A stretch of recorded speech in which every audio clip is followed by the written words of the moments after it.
wordhoax.com/HAWZ is how we're going to play today.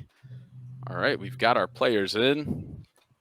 And let's see. So, for those of you that don't know, this is how the game goes. I'm going to pick a word. We're actually going to play multiple rounds. But the first round, I'm picking a word, and you have to make up a fake definition that's plausible enough that the other people will guess it. You get points for people guessing your fake definition. And also, if you guess the real definition, you'll get points. So let's see. We've got 4 people in and 3 people in the live stream. So that's good enough for me, I guess. We'll start the game. The word is going to be... no, not that word. The word is going to be hackmatack. Hackmatack. HACKMATACK. Putting 63 seconds on the board for you guys to start writing your definitions right now. Hackmatack. A silence falls over the players, deep in thought.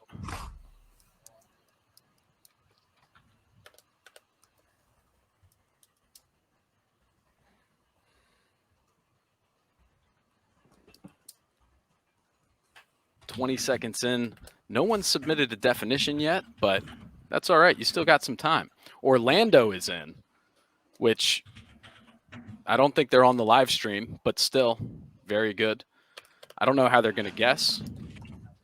Hopefully we'll figure that out.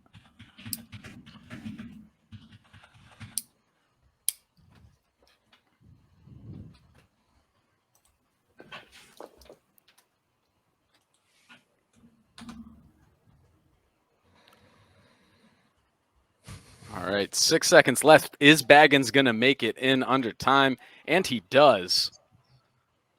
All right, let's see. Let's read the definitions.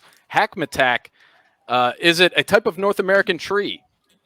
Masonry substitute materials like shoddy nails, metal string, and scrap iron. A series of automated strikes on a server. What it's called when you get your oil pipeline hacked in the southern states by Russians. Or a sudden urge to code solution to earlier problem. So, hackmatack. Is it number 1, a type of North American tree? Number 2, masonry substitute materials like shoddy nails, metal string, and scrap iron. Number 3, a series of automated strikes on a server. Number 4, what it's called when you get your oil pipeline hacked in the southern states by Russians. And number 5, the sudden urge to code solution to an earlier problem. So we'll start the guessing with our current champion. Although this is the first round, they've done very well in preseason. Avatar, what's your guess here? These are some tough ones. I'm going to go with the 5th this time. The sudden urge to fix a earlier problem. A sudden urge to code solution to earlier problem. Interesting guess to start. Sackville Baggins, what is your thoughts? I'm going to go, what was number 3? A series of automated strikes on a server. Boom. That's your guess. Hackmatack. And Harrison, what say you about this situation? I think that's a good one. The hack on a server. That Series of sounds automated good. strikes on a server. All right. It sounds like we've got another guess in the chat. Oh, sweet. Oh, you know what? I'm sorry. All right. Boom. Orlando, you're here. It was below my line of sight. You're guessing for 3 as well. Yep, that's my guess. All right. Wow. A groundswell for number 3, a series of automated strikes on a server. Let's see how that goes. We'll submit the guesses. Some honorable mentions for Baggins and Harrison. Baggins writing a masonry substitute materials like shoddy nails, metal string, and scrap iron. Harrison going with what it's called when you get your oil pipeline hacked in the southern states by Russians. The hackmatack. That's very good answer, although just a little short because Avatar snagging everybody's vote or mostly everybody's vote with a series of automated strikes on a server, very similar to Harrison's answer. Although Orlando getting avatars with a sudden urge to code solution to an earlier problem. So, oh snap! Here. You know what? I didn't know this is. I forgot. I didn't understand. So there is a real definition. There is a real definition Okay. of Hackmatack, which was North American tree for this round. So if I get the real definition or I get close to it, do I win? If you get the real definition, you get a point. So if we take a look down here at the scoreboard, Orlando got a point because he got Avatar's vote, and then Avatar got 3 for getting everybody else's vote. And so if you had voted for the proper one, you would have gotten a point. I got it. Okay, cool. All right. So that's why we're going to play again. And just so this time though, we're not doing a word. We're going to do a person. All right. And the person that we're going to do is Melvin Van Peebles. That is the name of the person. So now instead of writing a definition, you're going to write a biography of Melvin Van Peebles. And I'll bump it up 2 seconds, 65 seconds on the clock, and we'll start right about now.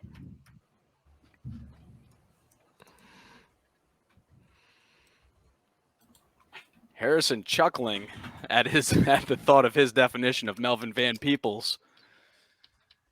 It's we've got Sackville Baggins very serious. And Tim Avatar going on mute. I wonder if he's mumbling the definition to himself as he writes it.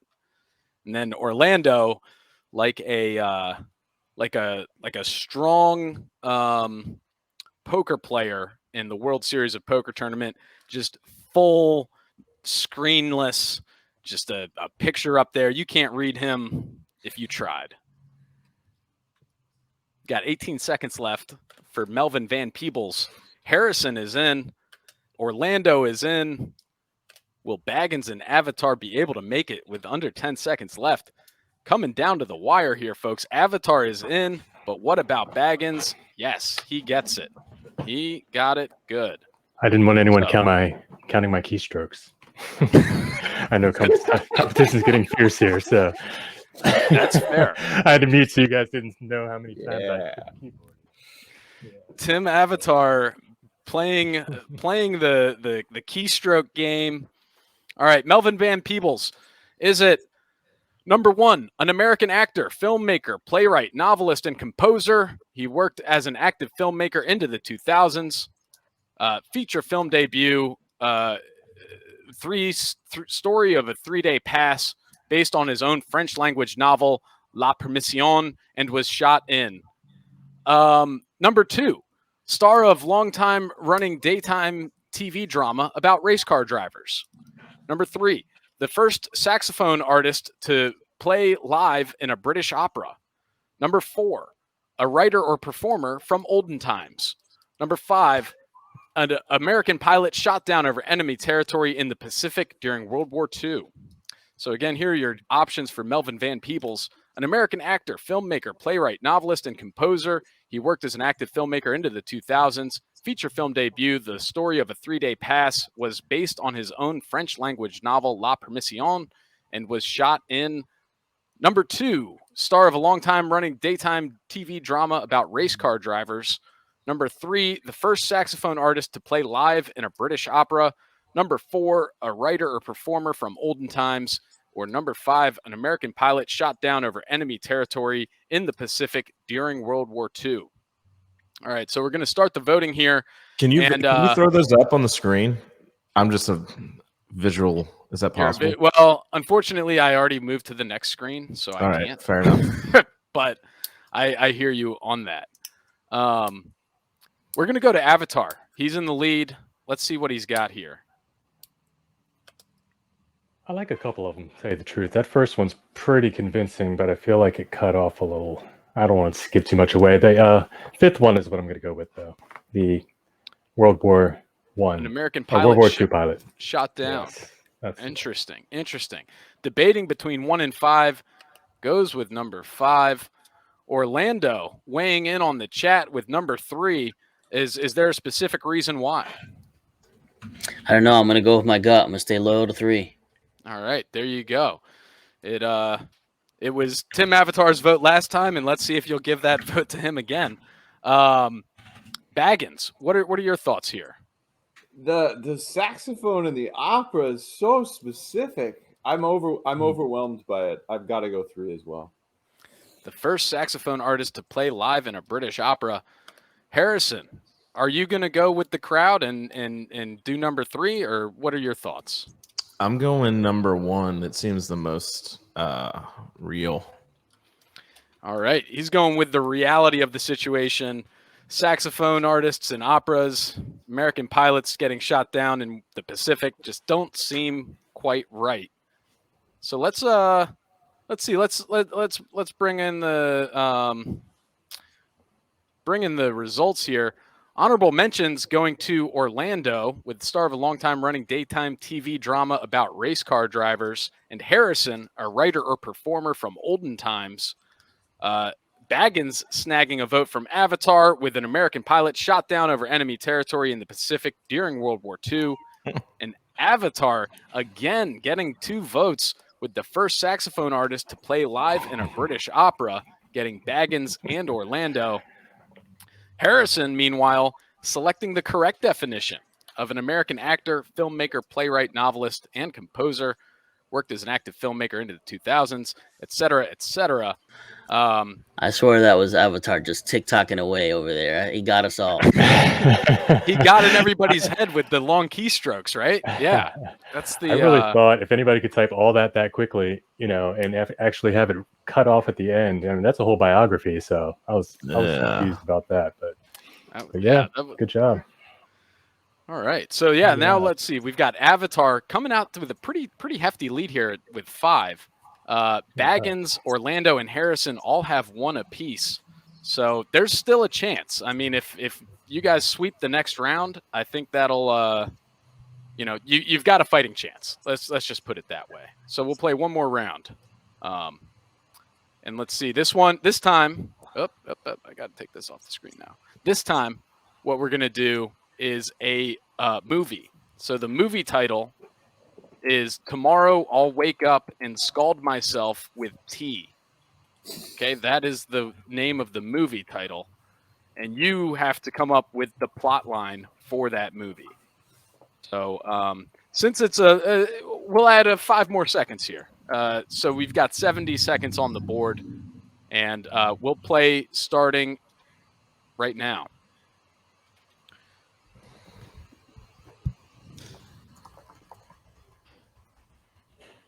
Tomorrow I'll wake up and scald myself with hot tea is the movie title.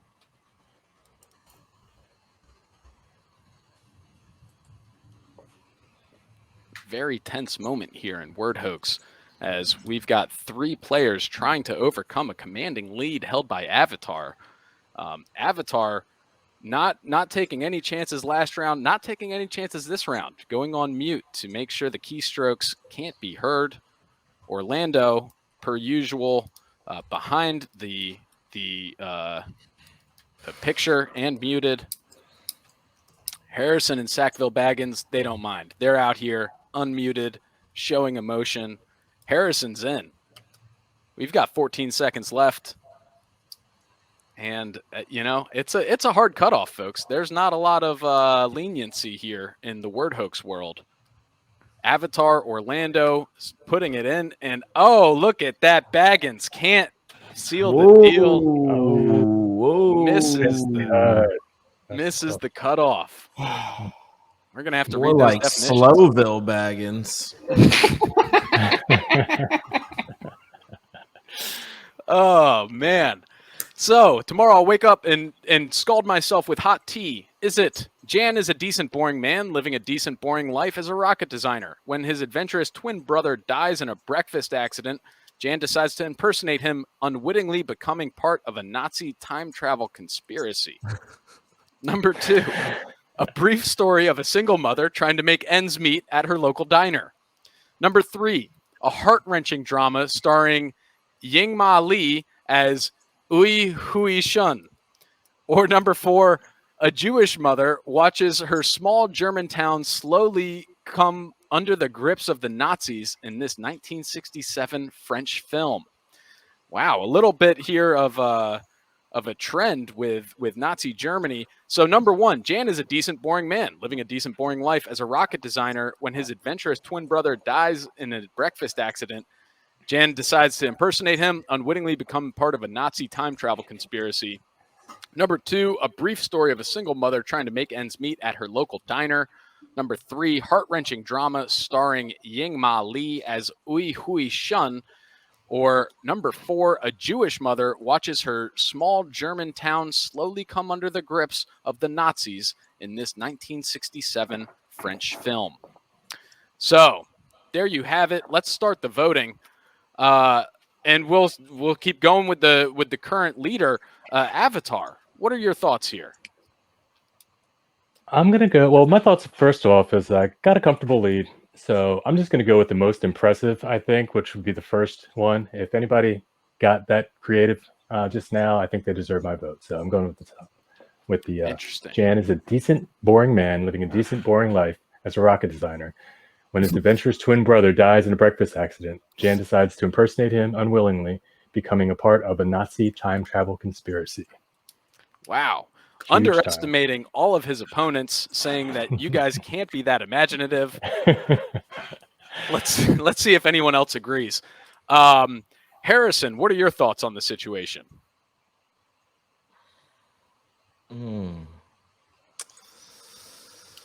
I think I agree. I think I'll go with number 1.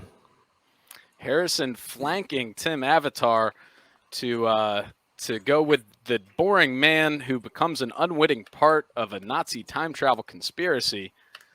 Orlando, are you going to stick with number 3 this time? No, I think this time I'm abandoning ship. I'm going to go 4. Going 4 I think with 4. a Jewish mother. Watches her 67. small German town under the grips. Was it the 1967? Is it that detail that got you interested in that definition? Maybe. I think so. It is the small things sometimes. So that's a good pick. Sackville Baggins, or should we say Slowville Baggins? Oh, You still have a chance to pick up a point, even though you couldn't put in a definition. What are your thoughts here? It's 3. 3, a heart-wrenching drama starring Ying Ma Li as Ui Hui Shun. Sounds reasonable to me. I mean, Yeah, why not? I think that's a good one. Who is Ui Hui Shun, Slowville? I have no idea. Oh, okay. I'm tacking in Orlando's wake. I'm staying loyal to 3 when he deviated. I got you. All right, so here we go. We're submitting these definitions, and I will bring the screen back on. Avatar getting an honorable mention this time with a brief story of a single mother trying to make ends meet at her local diner, not getting anyone's vote this round.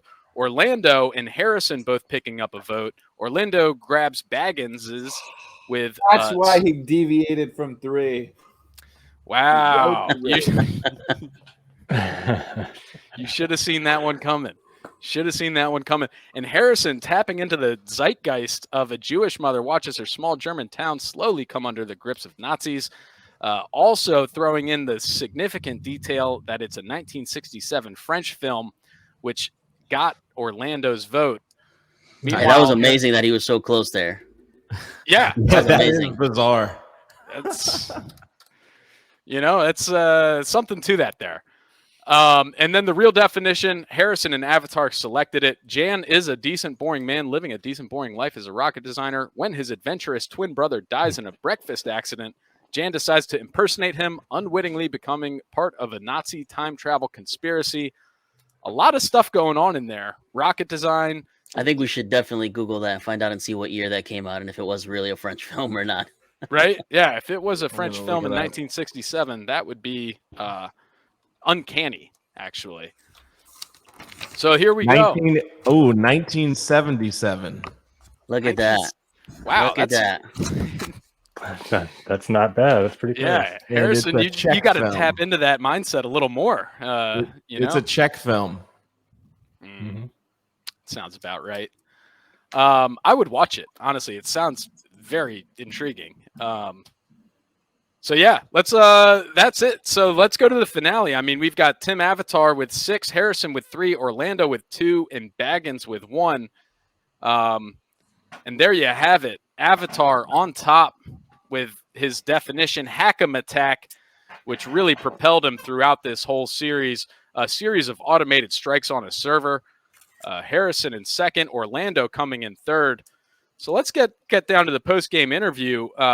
Tim Avatar, take us through what you were thinking here when you were writing your first 2 definitions in particular. Well, I kind of went with what I considered the simplest answer for the first. Hack 'em attack kind of sounds just like a hacking attack. So I went straight for as specific as, in that realm. A North American tree never even came to mind when I heard it, but of course, Right. a word like that probably isn't what you think. For the second definition, could you remind me what the Melvin Van prompt Peebles. was there? Oh, Melvin yeah. Van Peebles, Melvin yeah. Van Peebles. He just has such a like a, I don't know, A strong name. a strong name. We'll say that. Yeah, he's got a very strong name. He sounded like he should be part of history at some point, So that's why they got my vote for the World War II pilot. But I just wanted to put together something that was also creative. That he was a creative, and that not only was he creative, but he did something that no other artist had done just yet. And then I had a few extra seconds, so I threw in there British just to make it a little more enticing. Yeah, I mean, if there is somebody to play saxophone at an opera, I would assume that their name would be Melvin, and that they would have a last name that's Van something. So that's Van something. So congratulations on just another stunning victory, the inaugural round of the Word Hoax public tournament. We're actually gonna go down the line here too with the second place, bringing in Harrison. Harrison, you were kind of at a disadvantage, especially round 1. You weren't quite sure on the rules of the game necessarily. You were playing from behind ever since then, but you kind of turned it around here in the last one with the film. So take us through that. What made you say, tomorrow I'll wake up and scald myself with hot tea? What made you think, you know what? That is a Jewish mother in a small town with Nazis coming to get them. Sounds like a translation that isn't English, right? It's like a bizarre kind of title for something. Sounded like maybe it's even like a saying or something. So it kind of went along, and I was like, okay, it's a movie title from another language. So then how do I add details to that to make it sound legit? So you just go World War II, do like 20 years after, France. So you already got like Inglourious Bastards mindset, boom, and then Jewish mother, easy. Wow. 1967, done. Just a methodical calculation, and really, I mean, and also I also tried to play the humor route the first time, right? Because I didn't really understand the whole game. Right. So then I was like, oh, okay, I got to get technical, make it sound legit. That's the key.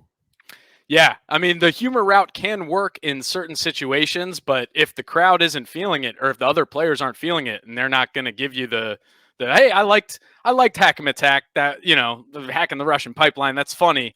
Yeah, you got to abandon that strategy real quick and just start getting points. And that's what you did, and that's why you ended up in second place. Yeah, I have a question. Tim just said, I've never seen it done, but is it generally frowned upon to vote for your own definition? I feel like if you know the definition, can't you vote for it if you were right and give yourself double? If you vote for your own definition, you don't get points, but it is a shrewd move sometimes because it can bring other people on board. All the rest of the lemmings. What if you have the right answer? Why wouldn't you be able to double up your points there? You mean like if you knew that Hack'em Attack was a North American tree, and then you write a North American tree? Yes. You can do that too. Yeah, that's fair. The one issue is you don't necessarily know which one of those definitions is yours and which one is the real one and the fake one. So you might accidentally guess for your own and lose a point having known the definition beforehand. True that. So okay. Well, very thank good. you guys for having me. This is epic. Yeah, no, thank you all for playing and joining us. It was a lot of fun, and we'll keep playing every day for the foreseeable future. Well, not every day. Hold on. Midweek, Tuesday through Thursdays, we're running this tournament for. I don't even know if we've decided when the endpoint is, but there is an endpoint. For all you out there in the public, join our Discord server. You'll see the scoreboard. You'll get the invites there, so etc. Can we bring friends next time? You can bring friends, Sackville Baggins. All right. I've got a lot of Bagginses. You've got a lot of Bagginses, huh? We'll bring them all, and hopefully they'll all be able to get the definitions in time. What was your definition that you were spending so much time on that you didn't get in? It was about a Pacific. It was a World War II fighter pilot shot down in enemy territory in the Pacific. It got too broad. I was trying to tell too much of the story in that one little input box. Classic and so amateur. you were trying to clone a definition that had just been said of because that in the round prior there was a World War II fighter that had been shot down in the Pacific. So you were cloning that for the movie plot? Was there really? Yeah, actually got my vote. Yeah, it really was. Interesting. Oh, interesting. No, I'm getting them conflated. That was my definition from the previous round. Yeah, it was. Sorry. That was about a man catching his wife cheating on him, but having to go through his day trying to find evidence of her infidelity. Interesting. And the quiet rage that was brewing.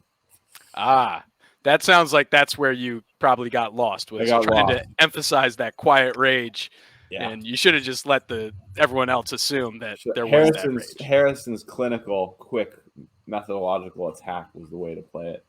Yeah, no, you can't get lost in the plot in Word Hoax. Taking notes on this post-game analysis for next time. That's for sure. Well, thanks for playing, guys. I'm going to end the broadcast right now. So now, wait.